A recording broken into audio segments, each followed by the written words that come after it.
Laki nga pala na ito.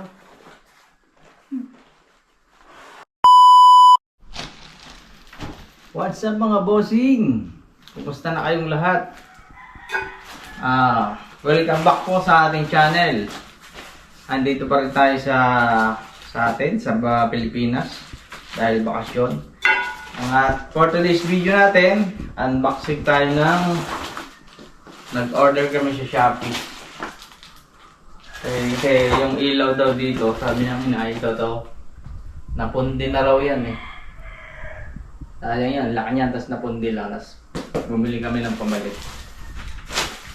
Buksan na natin. Gagamitan ko ba nito? Mahagit ang ano to eh, parang chandelier.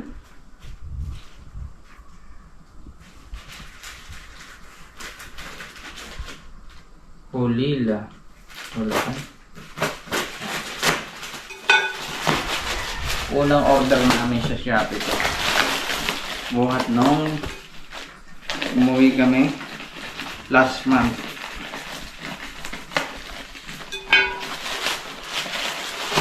Rumok lang. Kapag okay, pwede ulit.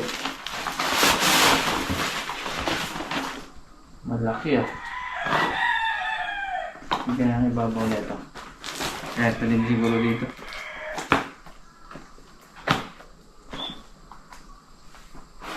Semi chandelier. Laki nga pala na ito. Laki.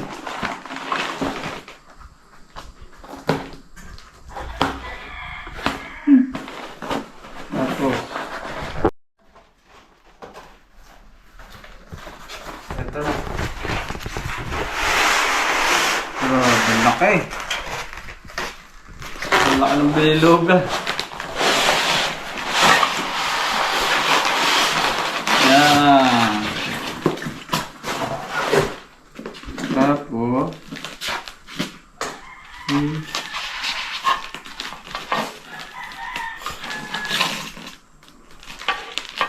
tingnan mo dun sa style. meron bang papel? Walang papel eh. Dun sa online, dun sa in-orderan. Kasi parang patagi-tagilid yan eh. Hindi straight yan.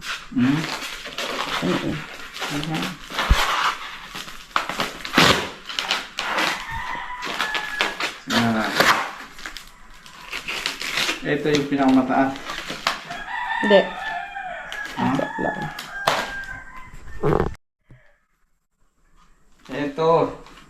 Ito na nabuksan no. Ang laki pang haba pala, ang laki.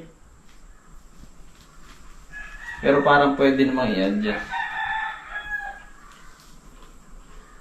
Ito muna iikot isang tap. Huwag talaga ikot-ikot. Okay, haba.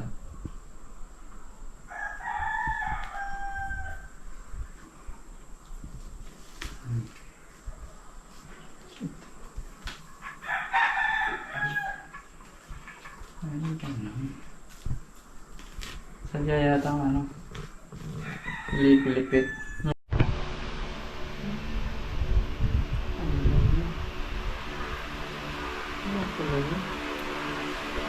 Ayan o. May adjust ko na. Nangalay ding mag-adjust. Pero timbang na siya. Gantong-ganto na yun nasa picture niya sa model. LED lang pala to eh. Yan.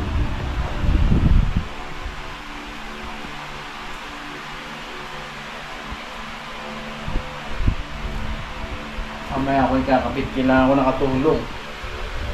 Medyo mataas. Mahalaga ngayon, kuhang-kuhang na yung position niya. Nakakabit na lang doon sa taas. Okay. Benta lang ang aking backup.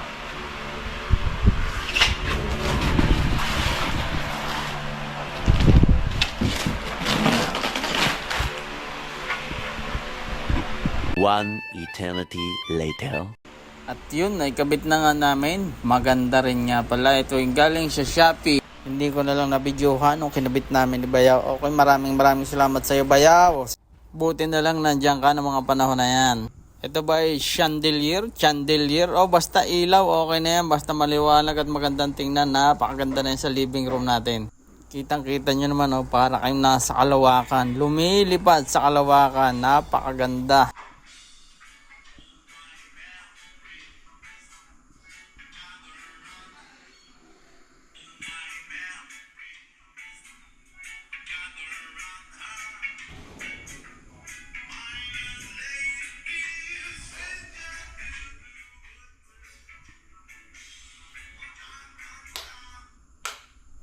At ito pa ang maganda dito, nag-iiba-iba ang kulay. Ito yung chandelier na tricolor. Merong madilaw-dilaw, merong maliwanag na maliwanag, meron namang sobrang puti. So rate natin sa 1 to 10, ang rate ko ay 10.